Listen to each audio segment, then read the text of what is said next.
Bonsoir à vous tous. Merci d'être avec nous dans le programme du soir sur New World Info. Le décryptage de l'actualité ce jour nous conduit en Tunisie avec cette nouvelle prolongation d'un mois de l'état d'urgence. La présidence de la République tunisienne a annoncé la prolongation jusqu'au 6 mars de l'état d'urgence en vigueur dans le pays depuis une série d'attaques djihadistes sanglantes en 2015.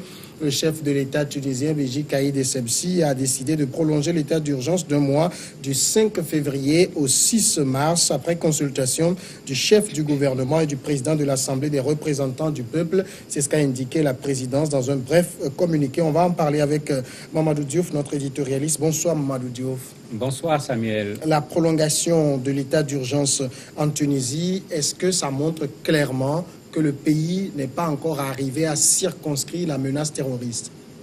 Certainement, puisque quand on parle d'état d'urgence, cela veut dire qu'on a normalement en face de soi un danger qui est là, qui est imminent, et qui, si on reste dans les procédures normales, on peut faire preuve de lenteur si on veut régler certaines situations de violence.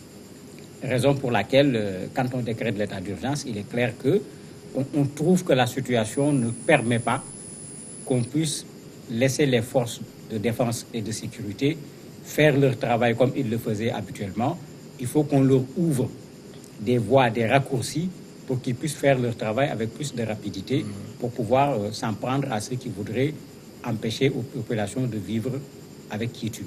Cet état d'urgence est quand même déjà prolongé plusieurs fois depuis que les attentats ont été commis en Tunisie. Est-ce que ça veut dire que les forces de défense, les forces de sécurité tunisiennes n'arrivent pas à maîtriser le phénomène? En fait, maîtriser les attentats, qui peut le faire? Parce que parfois, nous en demandons, à mon avis, un peu trop à nos forces de sécurité et de défense, parce que qui peut le faire? Il ne faut pas qu'on oublie qu'il n'y a pas longtemps, le président Trump a dit nous en avons fini avec l'État islamique en Syrie. Nous allons retirer même nos soldats. Immédiatement après, l'État islamique a frappé. Et parmi les victimes, il y a même des soldats américains.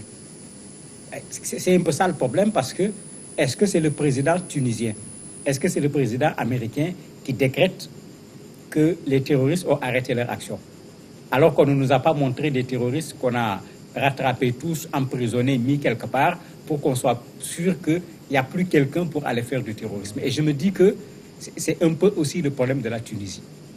C'est vrai que depuis pratiquement mars 2016, c'est-à-dire pratiquement 2 ans et demi, il n'y a pas eu un attentat, ce qui est une très bonne chose. Mais les gens se posent la question, est-ce que c'est parce qu'on a empêché, les conditions ne sont pas réunies pour le faire, donc les gens sont dans leur coin en train d'attendre le jour où les gens vont dormir sur leur laurier, ils vont poser encore la catastrophe quelque part avec des bombes ou avec une attaque.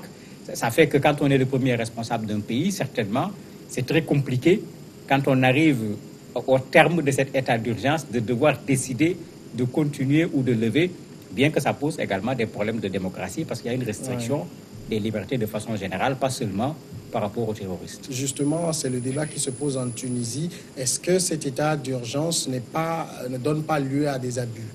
Ça donne lieu à des abus partout, parce que l'état d'urgence, c'est une façon de donner des raccourcis à des militaires. On peut venir perquisitionner une maison, on ne va pas respecter la procédure habituelle où il fallait aller en justice d'abord, avoir une autorisation pour pouvoir le faire. Ici, on le fait dans l'urgence parce qu'on craint que la personne chez qui on va est peut-être en train de préparer un attentat, aller rentrer dans les procédures juridiques pour lui donner le temps de commettre l'acte. Alors que, en règle générale, ma maison, c'est ma maison. Personne n'a le droit d'y rentrer comme ça. C'est chez moi, il faut taper à la porte et il faut que je te donne l'autorisation avant de rentrer. Plus les questions de liberté de manifester, etc. Toutes ces choses-là sont réduites par l'état d'urgence. Et le débat s'est déjà posé en Tunisie. Curieusement, il avait été promis par le gouvernement qu'avant l'éventuelle prolongation de l'état d'urgence, un débat allait être fait.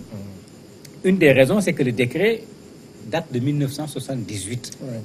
C'est-à-dire que c'était sous le président Habib Bourguiba. Donc le décret lui-même est obsolète, Sous Bourguiba, on ne parlait pas de démocratie, on ne parlait pas de droits de l'homme. Le décret n'a plus rien à voir avec la réalité. Les gens avaient posé le problème. Il avait été promis qu'un débat allait se faire sur la question pour revoir le décret, mais malheureusement, la prolongation est arrivée alors que rien n'a été fait dans ce sens. Est-ce qu'un débat est ouvert au Parlement pour revoir la loi? C'est ce qui était prévu, mais qui n'a pas été fait. Parce que ce que le président a fait et qu'il fait depuis quelque temps, ils en parlent au niveau du gouvernement. Ils rencontrent le Premier ministre, ils rencontrent le président du Parlement, pas le Parlement. C'est ce qui a été fait également. Même si vous voyez le communiqué, bien qu'il soit laconique, il ramène ces éléments. Le président s'est concerté avec le Premier ministre et le président de l'Assemblée des représentants, parce qu'il parle de l'Assemblée des représentants du peuple, pour prendre la décision de prolonger l'état d'urgence, alors qu'il devait y avoir normalement un débat au niveau même de l'Assemblée des représentants du peuple avant de donner le quitus pour la prolongation ou pas de l'état d'urgence. Mais, comme je disais tout à l'heure, le texte lui-même étant obsolète, il est en l'état jusqu'à présent, il n'a pas été revu, donc le président peut utiliser ce procédé pour prolonger l'état d'urgence s'il le juge nécessaire. C'est vrai que la Tunisie n'a plus connu d'attentats depuis plus de 2 ans déjà, mais est-ce qu'on peut dire clairement que l'état d'urgence est efficace? On peut dire que c'est efficace en constatant qu'il n'y a pas eu d'attentat sur 2 ans et demi. Mais comme j'ai dit, il faut être prudent parce qu'il faut souhaiter même que ces gens n'entendent pas ce qu'on dit, parce que c'est comme si quand on dit ils ne sont plus là, ils s'empressent à prouver le contraire en montrant qu'ils sont là. Mais ce qui est sûr, c'est que les conditions de sécurité semblent s'être améliorées. Un des indicateurs, c'est qu'après les attentats, la Tunisie, qui est en grande partie un pays touristique, surtout les attentats de Sousse, qui était une zone balnéaire avec des complexes touristiques, la Tunisie a subi ce coup parce que les touristes avaient complètement fui la Tunisie, alors que le tourisme participe fortement à l'économie tunisienne. On voit aujourd'hui que les touristes sont en train de revenir en Tunisie. Et certains même se posent la question, est-ce que derrière l'état d'urgence, il n'y a pas ça surtout? Faire en sorte que ce tourisme qui est en train de reprendre du poil de la bête, qu'il puisse continuer à aller de l'avant. Et l'état d'urgence fait partie de ce qui va donner confiance aux touristes en leur disant que bon, il y aura des soldats un peu partout pour s'occuper de notre sécurité. Mais il est difficile, quand on n'a pas terminé avec une chose, de dire que c'est positif, c'est négatif. Bon, 2 ans et demi, c'est déjà une très bonne chose quand même. Justement, est-ce que l'état d'urgence a un coup dur sur le tourisme ou c'est l'effet contraire, c'est plutôt bénéfique au secteur? C'est bénéfique. C'est bénéfique au secteur parce que quand les touristes se sentent protégés, ça les amène à venir et à rentrer, à dire oui, nous sommes allés de l'aéroport à l'hôtel, on a été accompagnés par des militaires. Pendant qu'on était à l'hôtel, il y avait des patrouilles. On est allé rendre visite dans tel lieu, on avait été accompagnés par les militaires. Ça rassure ceux qui veulent visiter le pays. Mais ce qui crée le problème, c'est les attentats. Parce que dès qu'il y a les attentats, les ambassades occidentales disent carrément à leurs ressortissants, évitez telle zone. S'il y a des risques d'attentats, etc., ils disent aux gens, évitez telle zone.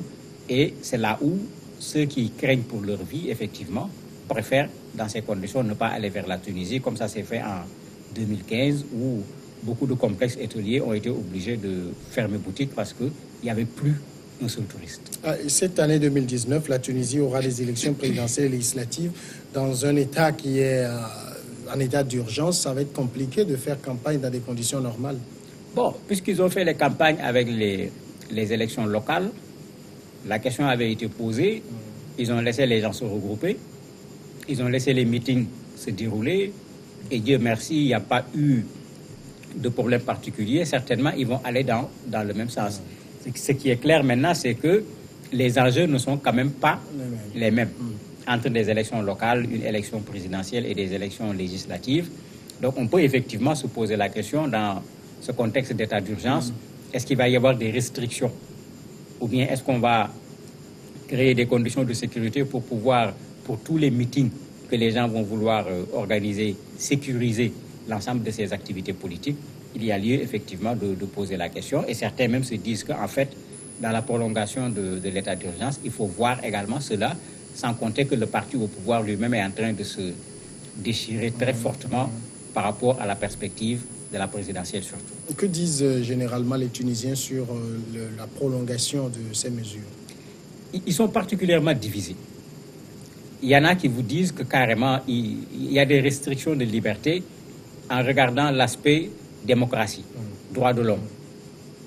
On ne peut plus faire les choses comme on pouvait le faire d'habitude, en dénonçant également les abus, parce qu'il ne faut pas qu'on oublie que l'état d'urgence, ce n'est pas seulement contre les terroristes, mais c'est contre également les Tunisiens qui manifestent, parce qu'il ne faut pas qu'on oublie qu'il y a des zones en Tunisie où les gens se sont soulevés pour se plaindre par rapport à ce qui se passe au niveau du pouvoir. Il y a un journaliste qui tout récemment s'était immolé par le feu, etc. Donc il y a également une contestation sur le plan social qui n'a rien à voir avec le terrorisme en tant que tel. Et l'état d'urgence touche également à cette contestation. On peut dire aux gens, non, vous ne pouvez pas faire cette manifestation parce que les conditions de sécurité ne sont pas garanties, comme on le voit souvent, les États le faire quand on va empêcher une manifestation. Donc, il y a des gens qui regardent cet aspect et qui disent non, ils ne voient pas à quoi ça sert. Certains disent même, mais il ne faut pas oublier que même sous état d'urgence, on a vu les attentats. Ou bien prendre les exemples ailleurs, on a vu la France, on a vu beaucoup de pays qui théoriquement, d'un point de vue militaire, sont plus armés que la Tunisie. Ils n'ont pas été en mesure d'empêcher tous les attentats. Est-ce que la Tunisie peut le faire? Et dans ce cas, pourquoi laisser l'état d'urgence continuer? Donc les gens sont partagés parce que certains acceptent que c'est le prix qu'il faut payer. D'autres pensent que même en payant le prix, ça ne résout pas véritablement le problème. Est-ce qu'au-delà de l'état d'urgence, l'État tunisien prend quand même des mesures, notamment des équipements beaucoup plus performants pour les forces de défense à vue de la lutte contre le terrorisme? Oui, ils l'ont fait. Ils l'ont fait quand même, surtout dans la coopération avec la France en particulier, parce que ils ont besoin également de le faire. Il ne faut pas oublier que la Syrie, l'État islamique n'a plus rien là-bas, pratiquement. En Irak, l'État islamique n'a plus rien là-bas. Et parmi les terroristes venant de l'étranger, la Tunisie était le plus gros pourvoyeur de combattants au niveau de l'État islamique. On a vu l'attitude de la France qui dit « ramenez-moi mes gens, je les mets en prison ». La Tunisie ne s'est pas encore clairement prononcée sur ce qui va être fait de ces gens. Si on lui renvoie des centaines de personnes qui ont participé à des guerres en Syrie, en Irak, vous imaginez un peu le risque. Il ne faut pas qu'on oublie également que la Tunisie est à la frontière avec la Libye, 500 km même de frontière, et tout le monde sait que la situation en Libye est très loin d'être stable. Et une des raisons même de l'état d'urgence, c'était également ça, puisque une fois de la Libye, les gens ont essayé d'attaquer une zone en Tunisie pour la transformer en base, parce qu'ils avaient des problèmes au niveau de la Libye. Donc autant de raisons qui font que certainement les services de sécurité considèrent que toutes les conditions ne sont pas encore réunies pour laisser tomber l'état d'urgence, raison pour laquelle ils prolongent 2 mois. Mamadou Diouf, merci d'avoir répondu à nos questions. C'est moi qui vous remercie. Nous allons maintenant observer la pause et après, on passe à l'invité du jour.